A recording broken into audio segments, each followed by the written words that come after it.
Hey everybody, how you doing? I want to take the opportunity to explain how I made a tribute logo to the Stranger Things universe. And so let me pull up my screen here and show you what it is. What I've got is what's called an ambigram. So one of the coolest things I thought about the whole concept behind Stranger Things was the upside down and how we have the two sides, the two dimensions, you could say. And I thought, what a cool thing to actually take the logo itself, the Stranger Things logo, and turn it into an upside down ambigram. So this little video kind of demonstrates what I'm talking about. What you've got is that same title treatment, spelling out the word Stranger Things, and it works both directions, just like if we went from the top side to the upside down world. So I wanted to break down where I got that concept and how I put it together. So that's what this little video is going to be about. So let me pull up my Illustrator workspace, because when working on things like this, a lot of times I work in Illustrator because of the awesome vector art. So those of you that are familiar with ambigrams know that they are a combination of letters that read in two directions. So in this case, I had to figure out how to get the word stranger and things to connect together to one another so that when reversed or flipped upside down, you could still make out the letters. Now, this requires a lot of thinking and sketching and planning as you try to decide how to connect your letters.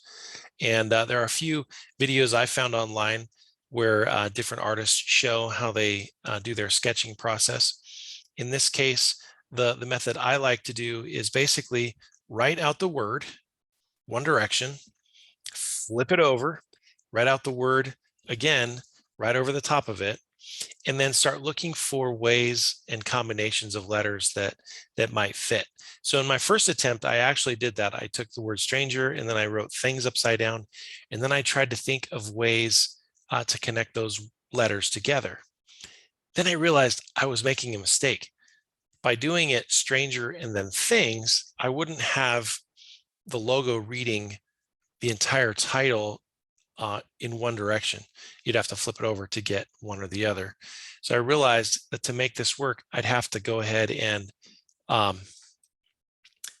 spell out the word lengthwise, stranger things, and then try connecting those words upside down. So what you see here are some examples of different sketch combinations of those letters, trying to search and find the best version of those combinations.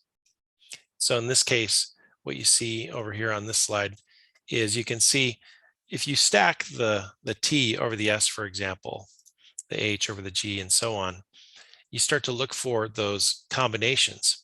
And one of the ones that I thought was really fun is here on this side, where you see the S.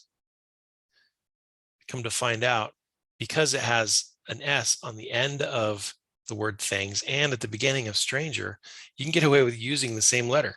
S works both directions, right? Then in the next situation, I needed to connect the T and the H with the G. And so I thought this was a good combination to have that little tail come off the top of the T, which when read upside down actually turns into a G. So there are a few little tricks like that that occurred to me as I was working on the letter design.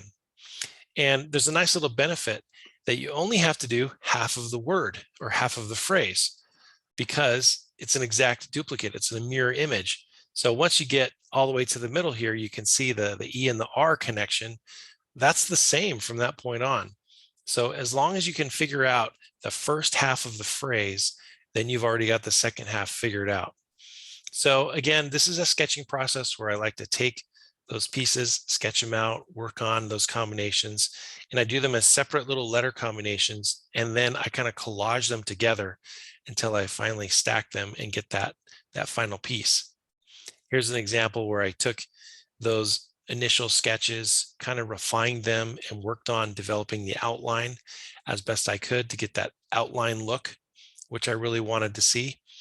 And that's where I joined Illustrator, where I took this final sketch and then spent some time vectorizing the sketch, basically tracing over that sketch exactly to get the letter forms dialed in exactly how I wanted.